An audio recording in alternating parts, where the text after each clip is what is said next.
آج کل جس طرح بچوں میں ہے عادت ہے دیکھنے کی، تو بجائے پھر بیکار چیزوں کو دیکھنے کی بہتر ہے کہ یہ دیکھ لیں، اس میں کم از کم بےہودگی نہیں ہے۔ تو بہرحال یہ جو ہے گھوڑا، میں آپ سے کہنا یہ چاہ رہی تھی کہ اگر آپ تاریخ میں حقیقی تذکرہ پڑھیں، یہ تو ڈرامہ ہے نا، تاریخ میں آپ حقیقی تذکرہ پڑھتے ہیں نا ارطغرل کا، تو ان کا گھوڑا عبد الکیلی جو سفید رنگ کا بھی گھوڑا تھا اتنا ہی مشہور ہے جتنا خود ارطغرل مشہور ہے۔ تو یہ ہر سوار کا گھوڑا ہوتا ہے جی، سب کا ہوتا ہے، اور عربوں نے تو ان کے پراپر نام، نبی صلی اللہ علیہ وسلم کے گھوڑے کا نام تھا، نبی صلی اللہ علیہ وسلم کے خچر کا نام تھا، نبی صلی اللہ علیہ وسلم کی اونٹنی کا نام تھا جو آپ ہی خاص سواری کی تھی، تو عرب رکھتے تھے بچوں کی طرح پیار کرتے، تو کرنا بھی چاہیے۔ تو گھوڑا ایسا سمجھدار ساتھی بنایا ہے اللہ، جب سب ساتھ چھوڑ دیتے ہیں گھوڑا تب بھی ساتھ نہیں چھوڑتا۔ فالمغیرات صبح، صبح سویرے حملہ کرنے والے۔ مغیرہ نام ہوتا ہے، کیا مطلب ہے مغیرہ کا؟ حملہ کرنے، زور سے حملہ کرنے والا، زور سے حملہ کرنے والا، طاقت کے ساتھ حملہ کرنے والا۔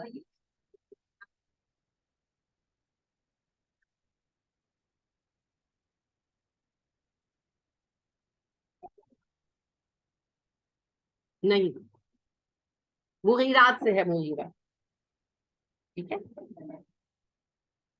یہ جو ہے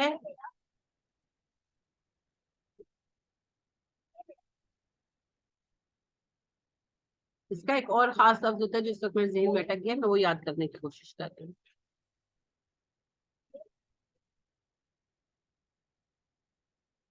غیرت کا جو لفظ آپ استعمال کرتے ہیں نا، وہ بھی اسی سے آتا ہے۔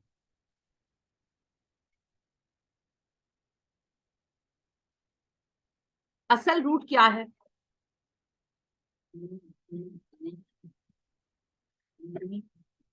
میم اس کی روٹ میں نہیں آئی، غین یارا، غین واورا، غور یا غیر، یہ تھوڑا سا جہاں پر بھی آتے ہیں نا ووولس، وہاں پر بعض اوقات بحث ہے، تو یہ ویسی ہی بحث ہے، کوئی اس میں مسئلہ نہیں ہے۔ غیر بھی اسی سے بنتا ہے، غیور بھی اسی سے بنتا ہے۔ اب یہ غیور، اب دیکھیں نا روٹ ایک ہے، روٹ کے آگے پھر کیا چیز آتی ہے؟ مصدر۔ روٹ ایک ہوتی ہے مصدر، مصدر ضمیر نہیں، روٹ، روٹ کے آگے مصدر آتے ہیں، ایک روٹ سے کئی مصدر چلتے ہیں، بالکل۔ تو یہ مصدر جو ہے یہ غیور کا ہے، ٹھیک ہے، اسی سے پھر مغیرہ ہے، بہت غیرت مند، بہت طاقت سے حملہ کرنے والا، ٹھیک ہے۔ تو یہی صفت پھر گھوڑوں کی بھی ہے، یعنی کہ گھوڑے بھی غیرت مند ہوتے ہیں، ان کو بھی غصہ آتا ہے، یہ اپنے مالک کی طرف کسی کو بڑھنے نہیں دیتے، اور ان کی بھی انا کا مسئلہ ہوتا ہے جیسے انسانوں میں ہوتا ہے، پوری وفاداری نبھاتے ہیں تو پلٹ کر حملہ کرتے ہیں، کسی دشمن کو چھوڑتے نہیں۔ یہ اصل میں مغیرہ کی جمع ہے، مغیرہ تائے تانیس کے ساتھ لکھا جاتا ہے، گول تا کے ساتھ، ہوتا مذکر ہے، نام مذکر ہے نا، بہت سارے ایسے نام ہیں جو ہیں مذکر لیکن لکھے گول تار کے ساتھ جاتے، جیسے ساریہ، کعبہ مونس ہے نہیں لیکن لکھا تھا ہے تانیث کے ساتھ جاتا ہے، تو ایکسیپشن ہے کچھ، تو مغیرہ انہی ایکسیپشن میں سے ہے، ٹھیک ہے۔ اب مغیرہ کی جمع ہے مغیرہ، چونکہ لکھنے میں مغیرہ تائے تانیث کے ساتھ ہے تو جمع بھی تانیث کی صورتوں پر بن رہی۔ صبح، صبح سویرے، صبح سویرے اٹھ کر حملہ کرتے، یعنی کہ گھات لگائی رات میں، صبح صبح اٹیک کیا۔ میں نے کہا نا جتنی محنت اور مشقت ایک فوجی کرتا ہے اتنی ہی مشقت اس کا گھوڑا کرنا ہے، اور وہ ٹرینڈ ہوتے ہیں، پوری رات جاگنا ہے، خاموشی کے ساتھ جانا ہے، آواز نہیں کرنی ہے، وہ سب کچھ گھوڑے کرتے ہیں، دبک کر بیٹھے رہنا ہے، وہ دبک کے بیٹھے رہے، پھر جس وقت حرکت بھی نہیں کرتے، آپ دیکھیں اللہ نے ایسی طاقت اور ذہانت دی ہے گھوڑے، موو بھی نہیں کرتا، پھر جس وقت حکم ہوتا ہے تو جھاڑیوں میں سے ایک دم نکل آتا، بہت بڑی طاقت تھی جی، بہت بڑی طاقت تھی۔ آپ لوگ اگر تاریخ کو دیکھیں تو جس وقت نکلے ہیں آریہ اور انہوں نے دنیا میں انویڈ کیا ہے، تاتاریوں سے پہلی بڑی انویژن جو تھی وہ آریاؤں کی تھی۔ جیسے تاتار کیا تھے، تاتار، تاتار کو جن تھے، تاتار جنگلی لوگ تھے، صحرا میں رہتے تھے،